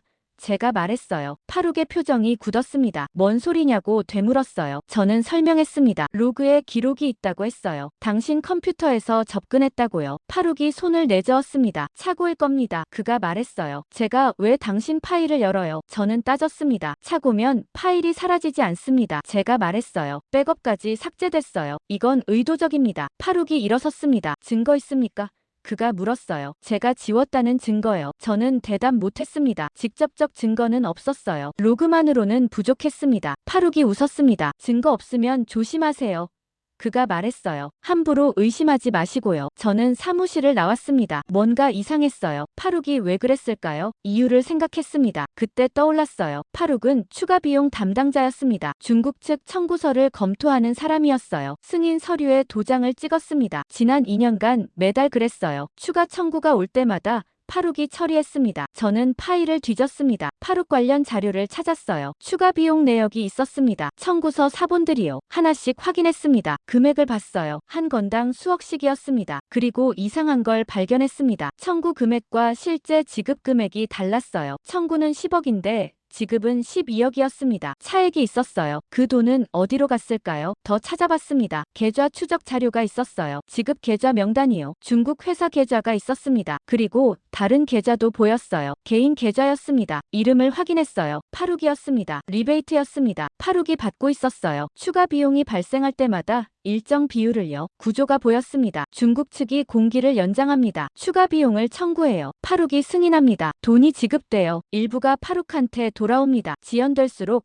파룩이 버는 겁니다. 한국이 들어오면 어떻게 될까요? 지연이 끝납니다. 6개월 안에 완공한다고 했어요. 추가 비용이 없어집니다. 파룩 수입이 끊기는 거죠. 그래서 막으려는 겁니다. 데이터를 지운 거였어요. 파룩만이 아니었습니다. 조사를 더했어요. 다른 사람들도 연결돼 있었습니다. 자재 담당 최도 있었어요. 그도 리베이트를 받고 있었습니다. 중국 측 자재 납품업체에서요. 품질이 낮은 자재를 승인해주고 돈을 받았어요. 장비 담당 유세프도 마찬가지였습니다. 장비 임대 회사에서 받았어요. 비싼 임대료를 승인해주고 일정 비율을 챙겼습니다. 이권 라인이 형성돼 있었습니다. 공기 연장으로 돈을 버는 사람들이요. 프로젝트가 늦어질수록 그들이 이득이었어요. 빨리 끝나면 손해였습니다. 한국 방식은 그들의 적이었습니다. 지연을 끝낸다고 했으니까요. 책임을 명확히 한다고 했어요. 투명하게 관리하겠다고 선언했습니다. 그러면 이권 라인이 무너집니다. 리베이트를 못 받아요. 돈줄이 끊기는 겁니다. 그래서 그들은 한국을 두려워했습니다. 파일 삭제는 시작이었어요. 다음 날 자재 반입이 막혔습니다. 한국팀이 주문한 자재였어요. 세관에서 멈췄습니다. 서류 문제라고 했어요. 하지만 거짓이었습니다. 누가 막은 겁니다. 장비 배정도 지연됐습니다. 크레인이 필요했어요. 근데 안 왔습니다. 다른 현장에 배정됐다고 했어요. 갑자기요. 인력도 문제가 생겼습니다. 숙련공들이 안 나왔어요. 아프다고 했습니다. 동시에요. 우연이 아니었습니다. 조직적이었어요. 한국팀을 방해하는 거였습니다. 정우진이 제게 왔습니다. 뭔가 이상합니다. 그가 말했어요. 모든 게 동시에 막혀요. 우연일 리 없습니다. 저는 설명했습니다. 내부 저항입니다.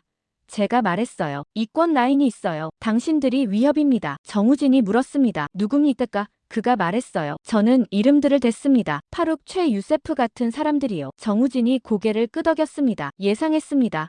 그가 말했어요. 어디든 있어요. 기득권이요. 변화를 싫어하는 사람들이요. 저는 물었습니다. 어떻게 하시겠습니까? 제가 말했어요. 정우진이 대답했습니다. 무시합니다.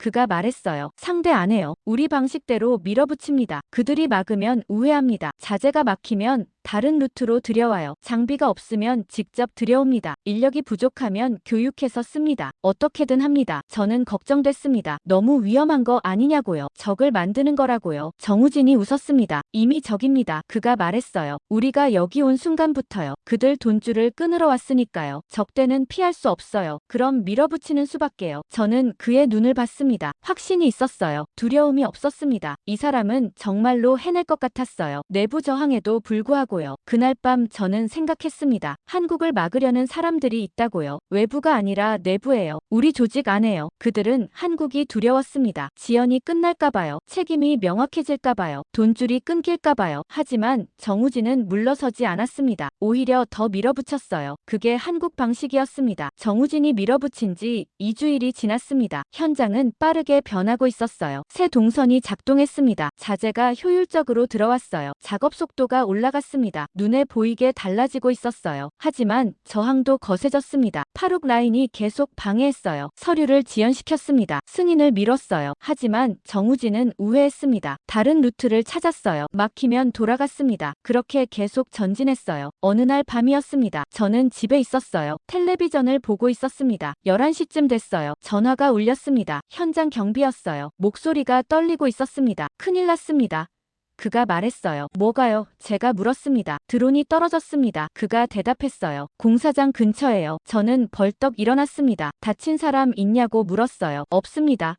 그가 말했어요. 하지만 이상해요. 폭발도 없었고요. 그냥 추락만 했습니다. 저는 옷을 챙겨 입었습니다. 차를 몰고 현장으로 갔어요. 도로가 비어 있었습니다. 빠르게 달렸어요. 40분 만에 도착했습니다. 경비들이 현장을 둘러싸고 있었어요. 라이트를 비추고 있었습니다. 저는 차에서 내렸어요. 경비팀장이 다가왔습니다. 저기 있습니다. 그가 가리켰어요. 모래 위에 뭔가 있었습니다. 드론이었어요. 크기가 작았습니다. 상어용처럼 보였어요. 가까이 다가갔습니다. 부서진 상태였어요. 프로펠러가 망가졌습니다. 카메라도 깨졌어요. 하지만 폭발물은 없었습니다. 화약 흔적도 없었어요. 그냥 추락한 거였습니다. 저는 주변을 살폈습니다. 왜 여기 떨어졌을까요? 공사장 경계에서 50m 떨어진 곳이었어요. 공교롭게도 한국팀 숙소 근처였습니다. 우연일까요? 아니면 의도였을까요? 경비팀장이 말했습니다. 조종 신호가 끊긴 것 같습니다. 그가 설명했어요. 갑자기 떨어졌어요. 저는 물었습니다. CCTV는요? 제가 말했어요. 확인해봤습니까? 팀장이 고개를 저었습니다. 이 구역에는 없습니다. 그가 말했어요. 사각지대예요. 저는 이해했습니다. 사각지대를 노린 거였어요. 의도적이었습니다. 드론 잔해를 다시 봤습니다. 뭔가 붙어 있었어요. 종이였습니다. 방수 비닐에 쌓여 있었어요. 집어들었습니다. 비닐을 벗겼어요. 종이를 펼쳤습니다. 아랍어로 쓰여 있었습니다. 짧은 문장이었어요. 판을 바꾸면 사고가 난다고 적혀 있었습니다. 저는 그 문장을 읽고 얼어붙었습니다. 협박이었어요. 명확한 경고였습니다. 폭발은 없었지만 메시지는 충분했어요. 다음엔 진짜가 될 수도 있다는 뜻이었습니다. 경비팀장이 물었습니다. 경찰 부릅니까? 그가 말했어요. 저는 고개를 저었습니다. 왕실 경호부터입니다. 제가 말했어요. 이건 일반 사건이 아니에요. 전화를 걸었습니다. 왕실 경호실이었어요. 상황을 설명했습니다. 드론 추락 협박 메시지 모든 걸 보고했어요. 경호실이 즉시 반응했습니다. 30분 안에 도착하겠다고 했어요. 현장 봉쇄하라고 지시했습니다. 아무도 건드리지 말라고 했어요. 저는 경비들한테 전달했습니다. 현장을 지키라고 했어요. 아무도 못 들어오게 하라고 지시했습니다. 한국팀 숙소로 갔습니다. 정우진을 깨워야 했어요. 문을 두드렸습니다. 불이 켜졌어요. 문이 열렸습니다. 정우진이 나왔어요. 옷을 입고 있었습니다. 뭔 일입니까? 그가 물었어요. 저는 설명했습니다. 드론이 떨어졌다고 했어요. 협박 메시지가 있었다고 말했습니다. 정우진의 표정이 굳었습니다. 어디 떨어졌습니까? 그가 물었어요. 여기서 50m입니다. 제가 대답했어요. 당신들 숙소 근처예요. 정우진이 창밖을 봤습니다. 한참 말이 없었어요. 그리고 물었습니다. 폭발물은요? 그가 말했어요. 없었습니다. 제가 답했어요. 그냥 추락만 했어요. 하지만 경고는 명확했습니다. 정우진이 고개를 끄덕였습니다. 예상했어요. 그가 말했어요. 언젠가 이럴 줄 알았습니다. 저는 물었습니다. 두렵지 않습니까? 제가 말했어요. 정우진이 웃었습니다. 두렵죠. 그가 인정했어요. 하지만 새로운 건 아니에요. 이라크 때도 이랬습니다. 협박도 받았고 위협도 당했어요. 그래도 우린 안 떠났습니다. 30분 후 왕실 경호팀이 도착했습니다. 검은 차량 3대였어요. 무장 경호원들이 내렸습니다. 팀장이 저한테 왔어요. 상황을 보고받았습니다. 드론을 확인했어요. 메시지도 읽었습니다. 표정이 심각했어요. 현장을 봉쇄했습니다. 노란 테이프를 쳤어요. 감식팀을 불렀습니다. 증거를 수집하기 시작했어요. 경호팀장이 정우진을 불렀습니다. 면담이 필요하다고 했어요. 사무실로 갔습니다. 팀장이 물었습니다. 최근 위협받은 적 있습니까? 그가 말했어요. 정우진이 대답했습니다. 직접적으론 없습니다. 그가 말했어요. 하지만 방해는 많았어요. 자재, 지연 장비, 누락, 인력 문제 같은 거요. 팀장이 메모했습니다. 누가 했습니까? 그가 물었어요. 정우진이 고개를 저었습니다. 확실하진 않습니다. 그가 말했어요. 하지만 내부 저항인 건 분명해요. 이권 라인이 있거든요. 팀장이 고개를 끄덕였습니다. 그리고 말했습니다. 철수를 권고합니다. 그가 말했어요. 안전을 보장할 수 없어요. 정우진이 표정이 굳었습니다. 철수라고요? 그가 되물었어요. 팀장이 설명했습니다. 이건 경고입니다. 그가 말했어요. 다음엔 진짜일 수 있어요. 폭발물이 실릴 수도 있습니다. 팀원 안전이 우선 아닙니까? 정우진이 한참 침묵했습니다. 창밖을 봤어요. 동이 트기 시작했습니다. 공사장이 보였어요. 크레인들이 서 있었습니다. 그가 천천히 말했습니다. 철수 안 합니다. 그가 선언했어요. 팀장이 놀랐습니다. 뭐라고요? 그가 말했어요. 위험한데요. 정우진이 대답했습니다. 위험한 건 압니다. 그가 말했어요. 하지만 이제 와서 나가면 우릴 부른 의미가 없어집니다. 사우디가 우릴 불렀어요. 프로젝트를 살리라고요. 지금 나가면 그게 뭡니까? 또 포기하는 겁니다. 저는 그 말을 듣고 가슴이 뜨거워졌습니다. 맞았어요. 우리가 한국을 부른 이유가 뭐였습니까? 끝까지 하는 나라니까요. 위험해도 안 떠나는 사람들이니까요. 이제 와서 철수하라고 하면 안 됐습니다. 정우진이 말을 이었습니다. 우린 비스마야에서도 안 나갔습니다. 그가 말했어요. 폭탄이 떨어져도 현장을 지켰어요. 드론 하나에 물러설 순 없습니다. 경호팀장이 난처한 표정을 지었어요. 하지만 제 책임이 그가 말하려 했습니다. 정우진이 끊었습니다. 책임은 제가 집니다. 그가 말했어요. 팀원들한테도 물어봤어요. 다들 남겠다고 합니다. 우린 약속을 지키러 왔어요. 위협 때문에 못 지키면 처음부터 안 왔어야죠. 저는 그의 눈을 봤습니다. 확고했어요. 흔들림이 없었습니다. 이 사람은 진짜였어요. 말만이 아니었습니다. 행동으로 증명하고 있었어요. 드론 사건 다음 날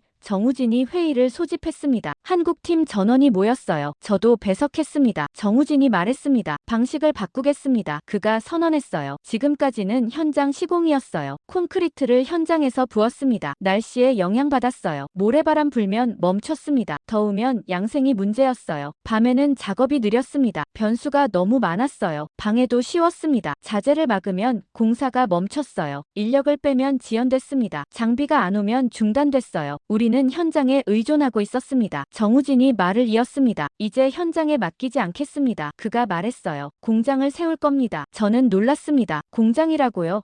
제가 되물었어요. 여기 사막이에요. 정우진이 고개를 끄덕였습니다. 사막 한복판에 세웁니다. 그가 말했어요. PC 공장이요. 프리캐스트 콘크리트 공장이었습니다. 부재를 미리 만드는 시설이요. 벽 기둥 슬래브를 공장에서 찍어내는 거였습니다. 현장에서 조립만 하는 방식이요. 저는 이해가 안 됐습니다. 그게 가능하냐고 물었어요. 공장 짓는 데만 시간 걸리지 않냐고요. 정우진이 설명했습니다. 2주일이면 됩니다. 그가 말했어요. 우리 이미 준비했어요. 한국에서 자재 보냈습니다. 컨테이너로요. 조립식 구조물이에요. 빨리 세울 수 있습니다. 저는 놀랐습니다. 벌써 준비했다고요. 언제 준비했냐고 물었어요. 정우진이 답했습니다. 오기 전부터요. 그가 말했어요. 계약하자마자 발주했습니다. 이럴 줄 알았거든요. 현장 시공으론 안 된다는 걸요. 저는 감탄했습니다. 이 사람들은 이미 계획이 있었어요. 오기 전부터요. 공사를 시작했습니다. 공장 부지를 정했어요. 현장에서 2km 떨어진 곳이었습니다. 평지였어요. 집안이 단단했습니다. 중장비가 왔습니다. 땅을 고르기 시작했어요. 이틀 만에 평탄 작업이 끝났습니다. 기초를 놓았어요. 컨테이너가 도착했습니다. 한국에서 온 거였어요. 10여 개였습니다. 열어보니 철골 구조물이 들어있었어요. 조립식이었습니다. 번호가 매겨져 있었어요. 순서대로 조립하면 됐습니다. 한국 기술자들이 작업했어요. 빠르게 움직였습니다. 말이 필요 없었어요. 손짓만으로 소통했습니다. 마치 춤추듯 조립했어요. 사흘 만에 골조가 섰습니다. 건물 형태가 드러났어요. 길쭉한 구조였습니다. 100m쯤 됐어요. 높이는 10m 정도였습니다. 지붕을 올렸습니다. 샌드위치 패널이었어요. 단열재가 들어간 거였습니다. 사막 더위를 막아줬어요. 하루 만에 지붕이 완성됐습니다. 다음은 설비였습니다. 거푸집이 들어왔어요. 강철로 된 틀이었습니다. 정밀하게 제작된 거였어요. 콘크리트를 부을 형 틀이었습니다. 컨베이어 벨트도 설치했어요. 부재를 이동시키는 장비였습니다. 양생실도 만들었어요. 온도와 습도를 조절하는 공간이요. 콘크리트가 제대로 굳도록요. 믹서기가 왔습니다. 대형이었어요. 한 번에 몇 톤씩 섞을 수 있었습니다. 자동화 시스템이었어요. 버튼만 누르면 배합비대로 섞였습니다. 2주일이 지났습니다. 공장이 완성됐어요. 사막 한복판에 건물이 선 겁니다. 정우진이 저를 불렀습니다. 보러 오라고 했어요. 공장으로 갔습니다. 문을 열고 들어갔어요. 놀라웠습니다. 밖은 사막이었는데 안은 공장이었어요. 깨끗했습니다. 먼지 하나 없었어요. 에어컨이 돌아가고 있었습니다. 시원했어요. 밖은 40도가 넘는데 안은 20도였습니다. 정우진이 설명하기 시작했습니다. 여기서 부재를 만듭니다. 그가 말했어요. 벽 패널이요. 거푸집에 철근을 배치하고 콘크리트를 부어요. 양생실에서 굳힙니다. 온도와 습도가 완벽하게 통제돼요. 날씨 영향 없습니다. 모래바람 와도 상관없어요. 밤이든 낮이든 계속 생산합니다. 기둥도 만듭니다. 그가 계속 설명했어요. 규격화돼 있어요. 같은 크기로 찍어냅니다. 품질이 균일해요. 하나하나 똑같습니다. 현장 시공은 달라요. 작업자마다 차이나죠. 여기는 기계가 합니다. 일정해요. 슬래브도 만들 겁니다. 그가 말했어요. 바닥재요. 두께가 정확해요. 강도도 보장됩니다. 실험실에서 테스트한 배합비를 써요. 실패가 없습니다. 저는 라인을 따라 걸었습니다. 끝에 완성품이 쌓여 있었어요. 벽 패널이었습니다. 이미 몇 개 만들어졌더군요. 만져봤어요. 매끄러웠습니다. 표면이 완벽했어요. 두드려봤습니다. 소리가 둔탁했어요. 속이 꽉 찬 소리였습니다. 중국 현장에서 들었던 소리와 달랐어요. 거기는 경쾌했었습니다. 속이 빈 소리였죠. 이건 달랐어요. 정우진이 말했습니다. 하루에 20개 만듭니다. 그가 말했어요. 벽 패널 기준이에요. 한 달이면 600개예요. 건물 한 동 만들기 충분합니다. 저는 계산했습니다. 6개월이면 얼마나 될까요? 3000개가 넘었어요. 여러 동을 지을 수 있었습니다. 정우진이 창밖을 가리켰습니다. 현장이 보였어요. 중국 방식으로 짓던 건물들이요. 저기는 날씨에 막혀요. 그가 말했어요. 더우면 못해요. 바람 불면 멈춰요. 밤에는 느려집니다. 하지만 여기는 달라요. 24시간 돌아갑니다. 날씨 상관없어요. 정치도 상관없어요. 누가 방해해도 소용없습니다. 공장은 멈추지 않아요. 저는 그제야 이해했습니다. 이게 한국의 진짜 무기였어요. 기술이 아니었습니다. 공장이었어요. 변수를 없애는 거였습니다. 현장 의존을 끊는 거였어요. 통제 가능한 환경을 만드는 겁니다. 날씨를 이기는 게 아니라 피하는 거였어요. 방해를 막는 게 아니라 우회하는 겁니다. 현장에서 안 하면 막을 수가 없었어요. 며칠 후 첫 부재가 현장에 도착했습니다. 트럭에 실려왔어요. 벽 패널이었습니다. 크레인이 들어올렸어요. 정확한 위치에 놓았습니다. 볼트로 고정했어요. 10분 만에 끝났습니다. 벽 하나가 선 겁니다. 중국 방식으로는 하루 걸렸던 일이요. 이젠 10분이었습니다. 작업자가 줄었어요. 10명이 하던 걸 3명이 했습니다. 조립만 하면 됐으니까요. 실수도 줄었어요. 공장에서 만들어진 부재는 완벽했습니다. 현장에서 조정할 게 없었어요. 딱 맞았습니다. 속도가 올라갔습니다. 하루에 벽 패널 10개가 설치됐어요. 이틀이면 한 층이 올라갔습니다. 일주일이면 건물 하나가 골조를 드러냈어요. 중국은 한 달 걸렸던 일이었습니다. 저는 현장을 보면서 생각했습니다. 게임의 규칙이 바뀌었다고요. 이제 지연이 불가능했어요. 공장은 멈추지 않았습니다. 부재는 계속 나왔어요. 현장은 조립만 했습니다. 빨랐어요. 누가 막아도 소용없었습니다. 자재를 막아도 공장에 재고가 있었어요. 인력을 빼도 조립은 간단했습니다. 장비를 막아도 우회 루트가 있었어요. 이권 라인이 무력해졌습니다. 파룩도 최도 유세프도 할 수 있는 게 없었어요. 공장은 그들 통제 밖에 있었습니다. 정우진이 제게 말했습니다. 이제 시작입니다. 그가 말했어요. 6개월이면 끝납니다. 약속 지킬 겁니다. 공장이 본격 가동된 지 한 달이 지났습니다. 현장 분위기가 완전히 달라졌어요. 한국 방식이 작동하고 있었습니다. 속도가 빨랐어요. 품질도 좋았습니다. 그런데 문제가 생겼습니다. 중국 팀이 여전히 현장에 있었거든요. 같은 공사장에 두 팀이 있었어요. 방식이 달랐습니다. 속도도 달랐어요. 결과물도 차이가 났습니다. 혼란스러웠어요. 책임 소재도 애매했습니다. 문제가 생기면 누구 책임인지 불명확했어요. 중국은 한국 탓을 했습니다. 한국은 중국 탓을 했어요. 왕실 비서실에서 연락이 왔습니다. 회의를 소집한다고 했어요. 중국 문제를 정리해야 한다고 했습니다. 사흘 후 회의가 열렸습니다. 왕실 청사였어요. 대회의실이었습니다. 중국 측 대표가 와 있었어요. 왕 소장과 본사에서 온 임원이었습니다. 한국 측에서는 정우진이 참석했어요. 저도 배석했습니다. 개발장관이 회의를 시작했습니다. 오늘은 계약 조정건입니다. 그가 말했어요. 현재 상황이 지속 불가능합니다. 정리가 필요해요. 중국 임원이 말했습니다. 저희도 동의합니다. 그가 말했어요. 하지만 보상이 필요해요. 우리가 2년 투자했습니다. 개발장관이 물었습니다. 어떤 보상을 원하십니까? 그가 말했어요. 임원이 서류를 꺼냈습니다. 계산서였어요. 투자 비용, 인건비, 장비, 임대료 같은 게 나열돼 있었습니다. 합계가 밑에 적혀 있었어요. 엄청난 금액이었습니다. 저는 놀랐습니다. 이미 받은 돈이 많았거든요. 추가 청구까지 다 받았어요. 근데 또 보상을 요구하는 겁니다. 개발장관이 난처한 표정을 지었어요. 저는 끼어들었습니다. 잠깐만요. 제가 말했어요. 보상 얘기 전에 정리할 게 있습니다. 임원이 저를 봤습니다. 뭡니까? 그가 물었어요. 저는 말했습니다. 계속 함께 가려면 조건이 필요합니다. 제가 말했어요. 3가지요. 임원이 팔짱을 꼈습니다. 들어보죠. 그가 말했어요. 저는 첫 번째를 말했습니다. 책임 일원화입니다. 제가 말했어요. 지금은 누가 책임자인지 불명확해요. 중국도 있고 한국도 있습니다. 앞으로는 명확해야 합니다. 구역별로 나누든 공정별로 나누든 해야 해요. 책임자를 정해야 합니다. 임원이 고개를 끄덕였습니다. 합리적이네요. 그가 말했어요. 그건 가능합니다. 저는 두 번째를 말했습니다. 실시간 데이터 공개입니다. 제가 말했어요. 품질 데이터요. 콘크리트 강도, 양생시간, 방수 테스트 결과 같은 거요. 실시간으로 공유돼야 합니다. 숨길 수 없게요. 임원의 표정이 굳었습니다. 그건 좀...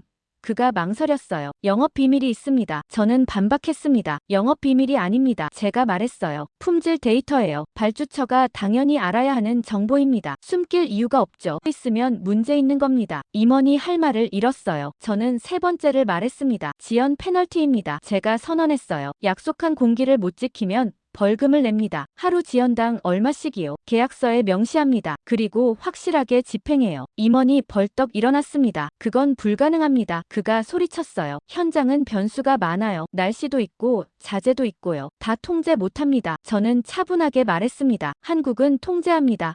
제가 말했어요. 공장 만들어서요. 날씨 영향 안 받아요. 자재 문제도 없습니다. 재고 관리하니까요. 당신들도 할 수 있어야죠. 임원이 답답하다는 표정을 지었어요. 그건 한국 방식이에요. 그가 말했습니다. 우리는 다릅니다. 저는 물었습니다. 뭐가 다릅니까? 제가 말했어요. 같은 건설인데요. 임원이 대답 못했습니다. 사실 그는 알고 있었어요. 차이가 뭔지요. 중국 방식은 지연을 전제로 했습니다. 애초에 못 지킬 일정을 잡았어요. 그래야 추가 비용을 받으니까요. 한국 방식은 달랐습니다. 지킬 수 있는 일정을 잡았어요. 그래서 공장을 만든 겁니다. 통제 가능하게요. 개발장관이 말했습니다. 중국 측 입장을 들어보죠. 그가 말했어요. 새 조건 수용 가능합니까? 임원이 왕 소장을 봤습니다. 왕이 고개를 저었어요. 그들끼리 중국어로 얘기했습니다. 한참 대화했어요. 결론이 난 것 같았습니다. 임원이 돌아앉았습니다. 어렵습니다. 그가 말했어요. 책임 일원화는 가능해요. 하지만 데이터 공개는 힘듭니다. 저는 물었습니다. 왜요? 제가 말했어요. 임원이 대답했습니다. 우리 시스템이 그렇게 안 돼 있어요. 그가 말했어요. 실시간 공유는 불가능합니다. 저는 이해했습니다. 불가능한 게 아니었어요. 안 하는 거였습니다. 데이터 공개하면 문제가 드러나니까요. 아슬아슬하게 기준 맞추는 게 보이니까요. 숨기고 싶은 겁니다. 정우진이 처음으로 입을 열었습니다. 지연 페널티는요? 그가 물었어요. 임원이 단호하게 말했습니다. 그것도 안 됩니다. 그가 말했어요. 우리 계약 구조에 맞지 않아요. 정우진이 웃었습니다. 맞지 않는 게 아니죠. 그가 말했어요. 손해니까 안 하는 겁니다. 지연하면 돈 버는 구조인데 페널티 내면 말이 안 되죠. 임원이 얼굴을 붉혔습니다. 무슨 소리입니까? 그가 항의했어요. 정우진이 차분하게 말했습니다. 사실을 말한 겁니다. 그가 말했어요. 당신들 계약서 봤어요. 지연되면 추가 비용 받게 돼 있더군요. 빨리 끝낼 이유가 없는 구조예요. 오히려 늦출수록 이득입니다. 임원이 할 말을 잃었어요. 부정할 수 없었습니다. 사실이었으니까요. 개발장관이 정리했습니다. 그럼 결론이 나네요. 그가 말했어요. 새 조건을 못 받아들이시는 거죠. 임원이 고개를 끄덕였습니다. 현 상태로는 어렵습니다. 그가 인정했어요. 개발장관이 선언했습니다. 그럼 계약을 종료하겠습니다. 그가 말했어요. 보상은 규정대로 지급합니다. 하지만 더 이상 협력은 어렵습니다. 임원이 놀랐습니다. 종료라고요? 그가 말했어요. 개발장관이 고개를 끄덕였습니다. 계속 가려면 조건이 맞아야죠. 그가 말했어요. 안 맞으면 헤어지는 겁니다. 임원이 왕을 봤습니다. 왕이 어쩔 수 없다는 표정이었어요. 그들도 알고 있었습니다. 새 조건을 받아들일 수 없다는 걸요. 그건 그들의 비즈니스 모델을 부정하는 거였어요. 지연으로 돈 버는 구조를 포기하라는 거였습니다. 불가능했어요. 며칠 후 공사장에서 중국 깃발이 내려갔습니다. 정식으로 철수한 겁니다. 장비들이 빠져나갔어요. 중국 인력들이 떠났습니다. 왕 소장이 마지막으로 저를 찾아왔습니다. 악수를 청했어요. 저는 손을 내밀었습니다. 왕이 말했습니다. 당신들이 이겼어요. 그가 인정했어요. 하지만 쉽지 않을 겁니다. 저는 물었습니다. 무슨 뜻입니까? 제가 말했어요. 왕이 대답했습니다. 한국 방식은 힘들어요. 그가 말했어요. 책임져야 하니까요. 우리는 회피했지만 당신들은 떠안는 겁니다. 부담이 클 겁니다. 저는 고개를 끄덕였습니다. 알고 있습니다. 제가 말했어요. 하지만 그게 맞는 겁니다. 왕이 떠났습니다. 현장이 조용해졌어요. 이제 한국 팀만 남았습니다. 정우진이 작업자들을 모았습니다. 선언했어요. 이제부터 우리 방식입니다. 그가 말했어요. 책임도 우리 거예요. 실패하면 우리 탓이고 성공하면 우리 공입니다. 변명 없습니다. 판이 완전히 넘어갔습니다. 판이 완전히 한국으로 넘어간 후 시간이 빠르게 흘렀습니다. 처음 한 달은 정신 없었어요. 중국이 남긴 구역을 정리했습니다. 부실 시공 부분을 찾아냈어요. 철거하고 다시 지었습니다. 한국 방식으로요. 공장은 쉬지 않고 돌아갔습니다. 부재가 계속 나왔어요. 현장은 조립에 집중했습니다. 속도가 올랐어요. 2달째에는 건물들이 하나둘 모습을 드러냈습니다. 골조가 완성됐어요. 외벽이 올라갔습니다. 창문이 들어갔어요. 3달째에는 내부 공사가 시작됐습니다. 배관 전기 마감 같은 거요. 4달째에는 첫 건물이 완성됐습니다. 5달째에는 10개 동이 끝났어요. 6개월이 됐습니다. 정우진이 약속했던 기한이었어요. 저는 현장에 나갔습니다. 아침 일찍이었어요. 해가 막 떠오를 때였습니다. 건물들이 보였어요. 줄지어 서 있었습니다. 깨끗했어요. 완성된 모습이었습니다. 정우진이 제 옆에 섰습니다. 끝났습니다. 그가 말했어요. 약속 지켰습니다. 저는 고개를 끄덕였습니다. 가슴이 벅찼어요. 정말 해냈구나 싶었습니다. 검수가 시작됐습니다. 왕실 감사팀이 왔어요. 건물을 샅샅이 확인했습니다. 벽을 두드렸어요. 소리를 들었습니다. 둔탁했어요. 속이 찬 소리였습니다. 콘크리트 강도를 측정했습니다. 기준을 훨씬 넘었어요. 양생도 완벽했습니다. 방수 테스트를 했습니다. 물을 뿌렸어요. 이틀 동안요. 누수가 없었습니다. 한 방울도요. 균열 검사도 했습니다. 정밀 장비로 확인했어요. 균열이 없었습니다. 미세한 것도요. 전기 배선을 점검했습니다. 규정대로였어요. 배관도 확인했습니다. 문제 없었습니다. 일주일간의 검수가 끝났습니다. 감사팀장이 보고서를 제출했어요. 합격이라고 적혀 있었습니다. 모든 항목 통과라고 썼더군요. 입주 준비가 시작됐습니다. 가구가 들어왔어요. 전기가 들어왔습니다. 수도도 연결됐어요. 첫 입주자들이 왔습니다. 젊은 부부들이었어요. 왕실이 배정한 사람들이었습니다. 청년들이요. 그동안 집이 없어서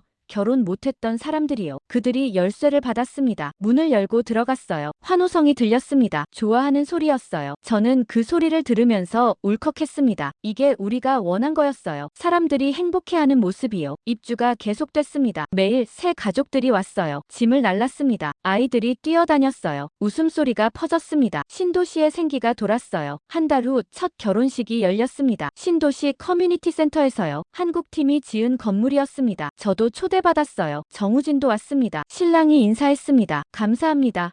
그가 말했어요. 덕분에 결혼했어요. 집이 없어서 3년을 기다렸는데 이제 시작할 수 있습니다. 정우진이 악수했습니다. 축하합니다.